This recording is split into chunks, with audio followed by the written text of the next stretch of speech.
दोस्तों आज की इस रोमांटिक कहानी को शुरू करते हैं। कहानी का नाम है ठेकेदार की पत्नी घर में आए हुए इंस्पेक्टर की दीवानी हो गई। वाह, कहानी का टाइटल तो बहुत ही अच्छा लग रहा है।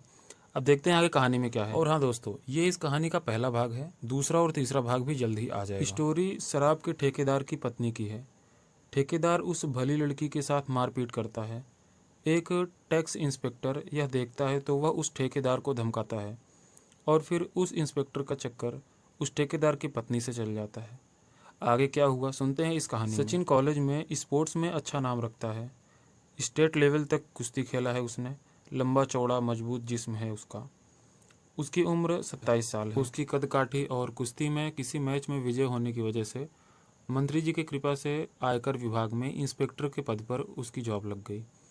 डिपार्टमेंट और पद ऐसा था कि कमाई का तो कोई हिसाब ही नहीं था। बहुत अच्छी कमाई थी उसकी। सचिन की दूसरी पोस्टिंग हरियाणा के रोहतक के पास हुई। हरियाणा एक ऐसा प्रदेश है जहां पानी से ज़्यादा दारू बिकती है। सचिन के पास कार, बुलेट, मोटरसाइकिल और इंस्पेक्टर का रुआब तो बुलेट पर ही आता है। सचिन ने अपनी बॉडी अपने शौक के हिसाब से मेंटेन कर रखी थी। रोज़ 1 घंटा वर्जिश उसकी ज़िंदगी का अहम हिस्सा था। खाने पीने का शौकीन, बढ़िया हरियाणवी देसी घी का खाना उसकी कमजोरी थी। हाँ, शराब और शवाब को वो हाथ भी नहीं लगाता। पता नहीं कैसे परिवार के संस्कारों ने उसे अब तक लड़कियों से दूर रखा। कॉलेज में न जाने कितनी ही लड़कियां उसे लाइन मारती थी और नौकरी लगने के बाद शराब के ठेकेदारों ने उसे लड़कियां ऑफर की।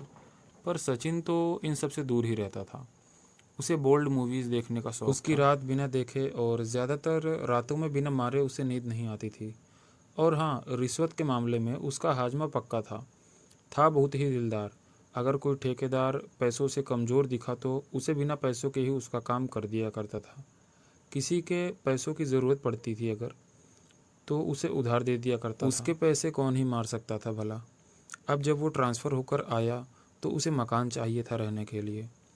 मकान भी अच्छा जहाँ एसी लग सके और गाड़ी भी खड़ी हो सके। इसके इलाके में एक ठेकेदार था, ओम प्रकाश जायसवाल। उसे सब ओमी कहते थे। खूब पैसे वाला था। कई ठेके उसके नाम पर उसके अपने ईंट के भट्ठे भी थे। शराब का काम तो उसके पिताजी करते थे। कोविड में उनका स्वर्गवास हो गया। अब काम ओमी संभालता था। बस 2 ही कमियां थी उसमें, शराब पीना और गंदा बोलना। बिना गालियों के तो जैसे वो किसी से बात ही नहीं करता था। एक हड्डी का दुबला पतला, उम्र लगभग 30-31 साल। उसकी खासी बड़ी कोठी थी। उसने हाथ जोड़कर सचिन से निवेदन किया कि वो उसकी कोठी में ही ऊपर के मंजिल पर ठहर ले। पूरी कोठी में सिर्फ ओमी, उसकी पत्नी सोनिया, उसकी माताजी और 2 नौकर रहते थे। नौकर पति पत्नी थे, रामू और हेमा। वे कोठी के एक कोने में बने सर्वेंट कॉर्नर में रहते थे।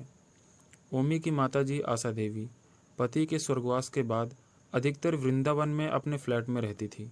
महीने में 6-7 दिन के लिए आती थी। दोस्तों, ये इस कहानी का पहला भाग था। अब हम आपसे मिलते हैं अगले भाग में।